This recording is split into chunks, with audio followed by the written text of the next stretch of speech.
Hi, I'm Taryn Grom, co-founder and editor of Pharma Voice, and I'm here with Arpa Garay, President, Global Pharmaceuticals and Analytics and Digital at Merck. One of the silver linings from the pandemic has been an increase in innovation. How has Merck innovated on behalf of patients, customers, and our third stakeholder, employees?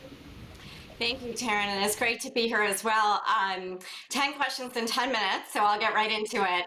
For patients, I'd say the biggest innovation that we're really excited about is on the clinical side and really trying to see if there's a treatment option with molnupiravir to really help curb the pandemic for people who have been infected with COVID and or exposed with COVID. From a customer perspective, I'll say there's been a tremendous amount of innovation at scale in terms of leveraging different digital technologies and different ways to communicate with and educate our customers about different programs that we have. And from an employee perspective, I'd say it's been truly game changing. We've got a set of employees that have to be in the manufacturing sites and or the labs. We've put in a lot of new protocols to ensure their health and safety. For those who can work from home, there's been a big focus on work-life balance, on technology, on different ways of engaging and collaborating. So a whole new way of working on the employee front that I think is probably here to stay for a little bit longer.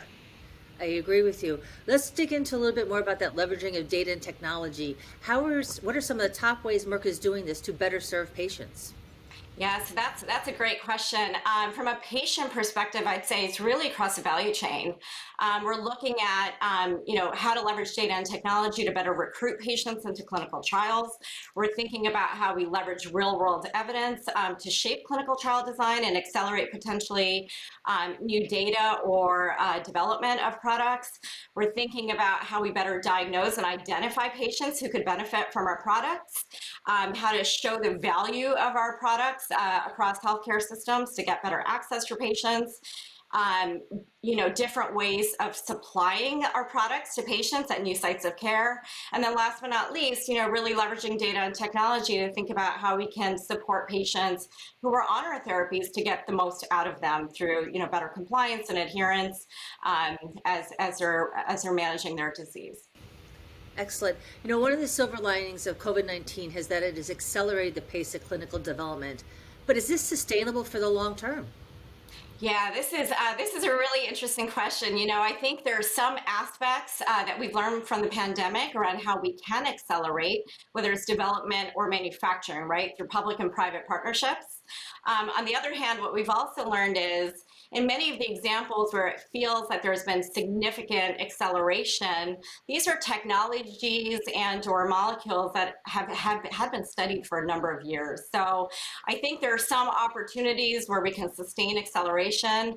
I think in other areas where we're truly looking at new molecular entities, that clinical development pathway is still going to take quite a bit longer than maybe what we expect coming out of the pandemic with the new vaccines and some of the new therapies that have been launched during this time.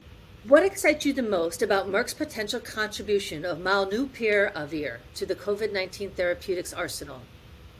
Yeah, so what excites me the most is a couple of things. First and foremost, it's an oral treatment. It's a 5-day pill that you take twice a day. And really the hope is that for anyone who's infected with COVID-19, this short convenient therapy can help them actually prevent serious complications, prevent hospitalizations, and really help not only the individual and the family, but help curb sort of the rapid increase in the capacity constraints that we're seeing around the world. In addition to that, we're also really excited about studying it in what we're calling the PEP setting, which is post-exposure prophylaxis. So if you are part of a community or a family setting where you've been exposed, we're also looking to study it in that setting to see if it can prevent you from actually acquiring COVID-19. So I think, both with the oral treatment, the short course of action, there's a lot we can do to really help curb this pandemic. Excellent. And another one of those silver linings of the pandemic is that over the course of the last 18 months, there's been an increase in the number and types of collaborations across the industry. How do you think this will play out in the future? Yeah, this is, I think this could be one of those turning points that we look back on. From a partnership perspective, I've personally always been extremely passionate about partnerships as a way to go within healthcare. Healthcare is complex, healthcare is personal. For me, as I think about the pandemic, there's been a lot of different types of partnerships. There's clearly been the public-private partnership, which we've talked a lot about in the media.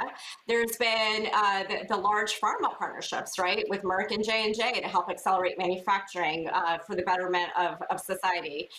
There also have been a lot of other partnerships around alternate sites of care, right? Whether it's getting vaccines in a different place, or whether it's lab companies partnering with telehealth providers to help that patient experience. So when somebody finds out they're positive, they've got that immediate access. So I think this whole notion of partnerships across the value chain is here to stay. And I do think, with all of us being really focused on what's best for patients, what's best for communities, what's best for countries, and what's best for systems, we can really do a lot more together. I think it's an exciting time, as you said. I think this is here to stay. Um, COVID has also illuminated the need for better health equity. How is Merck working toward addressing this issue? Yeah, so I would say, from a corporate perspective, this is a really important priority for all of us to really get after our mission of helping to save and improve lives around the world, right? Regardless of background or socioeconomic status. I think first and foremost, more broadly, we're always taking an approach to see how we can maximize access to our therapies around the world. And then within that, as we think about COVID specifically, we've been working really hard to create very clear principles around allocation, right? So our principles around allocation are driven by public need and population health need. First and foremost, over things like socioeconomic status or willingness to pay. So we have taken a very sort of close look at this topic, all the way from the CEO down, to make sure that we're broadening our equitable access, and we're also studying the populations, as there are many populations that just have not had access to testing or treatment or care.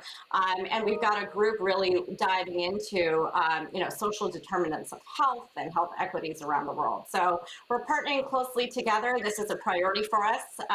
It's never easy, but it is something that we take very seriously. Kudos to you all, and good luck in continuing on that great work. Now let's shift gears a bit. What are the three biggest areas AI and machine learning can generate in terms of value in healthcare? Yeah, so from my perspective, I would say it's across the entire value chain. You asked me for three areas. If I had to pick three, I'd say it's drug discovery, it's commercialization of our products, and it's supply chain. Because we're in rapid fire, why do you think the healthcare industry is behind other industries in adopting these technologies? So I think it's a couple things. We're highly regulated. We've got a big focus on safety and patient safety, which creates a little bit of risk aversion in cultures. And I'd say third is probably we're just catching up on the talent and technology front. Excellent. A more tech-enabled world, speaking of the talent front, requires different skills and different perspectives. What do companies need to do to address their HR pipelines? Yeah, this is a key priority for me as well, is, attracting diverse talent from different industries, different backgrounds, different parts of the world that really have these skill sets in digital and data and analytics, whether it's data scientists or data engineers. We're really looking broadly and differently at the talent that we need for the future versus the talent that we've had in the past to make us successful. Last question, and I'm going to put you on the spot. What is the next big thing that is going to change the healthcare industry? I'll wrap it up with data. I think data is the new currency, whether it's our clinical data, whether it's real world evidence, or whether it's our customers' data. It's all going to be about data. Arpa, that was terrific. It's a lot to unpack there, but great information. Thanks so much. Thank you, Taryn.